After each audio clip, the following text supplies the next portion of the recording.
Bonjour, je vais vous expliquer comment je corrige un texte avec les élèves. Alors ici, c'est le texte de l'élève et ici est le texte avec mes suggestions de correction. Alors vous allez voir qu'il y a beaucoup de orange, mais en bas, je vous ai mis une légende. Les élèves connaissent ce système-là, je leur ai déjà expliqué ça au début de l'année et ils l'appliquent très bien. Donc ce que je vais faire, c'est que je vais d'abord lire le texte de l'enfant, puis après, je vais voir qu'est-ce que je peux lui suggérer comme modification pour que son texte euh, soit correct à la fin.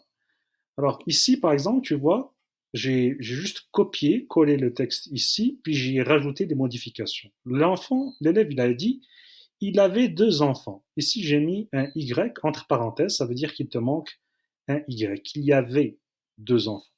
Donc pour le 2, ce que je fais, c'est que je surligne le, le mot qu'il faut corriger, puis je mets la suggestion aussi entre parenthèses. Donc pour le 2, je lui ai mis en lettres.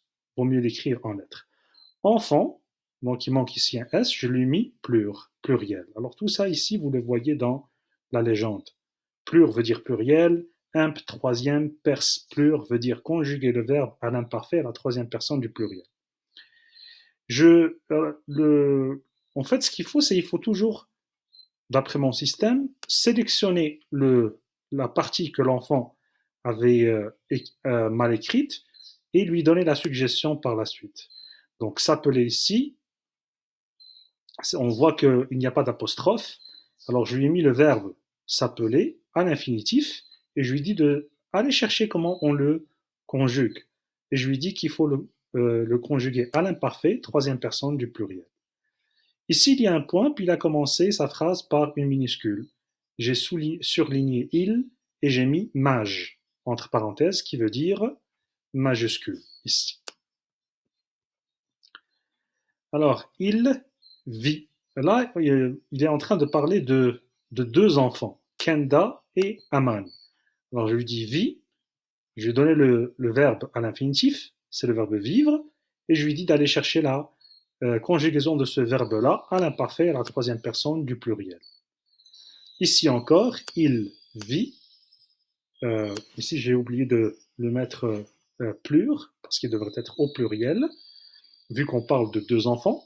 Là encore, vivre imparfait, troisième personne du pluriel. Donc, une fois que l'enfant aurait trouvé comment conjuguer ce verbe-là, il n'aura pas besoin d'aller rechercher encore le même verbe pour voir comment il se conjugue en même temps et à la même personne. Donc, il pourrait juste bénéficier des recherches qu'il avait fait avant pour les retranscrire là où il faut. Alors, mamie a dit, là je lui ai mis c'est le verbe dire, tu veux le conjuguer au passé composé à la troisième personne du singulier cette fois-ci. Mais des fois, quand vous voyez ici plus bas, il y a juste des phrases qui devraient être complètement refaites. Donc, ce que je fais, c'est que je vais surligner la phrase qui devrait être refaite et je lui donne ma propre suggestion, comme c'est le cas ici. Alors, il dit, ça c'est comment on a de l'argent. Alors, je vais suggérer de mettre cette phrase-là. C'est comme ça qu'il gagne de l'argent. Donc, il a juste besoin, ou l'enfant en question a juste besoin d'enlever cette partie-là, puis la remplacer par celle-là. Ici, il avait mis point, puis il a commencé par mais. Alors, en français, on ne commence pas par mais. Je lui ai mis par contre. Là aussi, moi aussi, il faudrait que je mette une majuscule, vu que c'est après le point. Voilà, donc ça résume un peu ma façon de corriger un travail pour les élèves. C'est un peu long pour le prof, mais j'ai remarqué que le résultat est extrêmement bon. Parce que cette façon-là de suggérer les corrections aux élèves, moi j'ai trouvé qu'avec le temps, elle améliorait très très vite leur niveau de français, que ce soit en grammaire, syntaxe, orthographe, tous les aspects d'écriture et de la lecture même.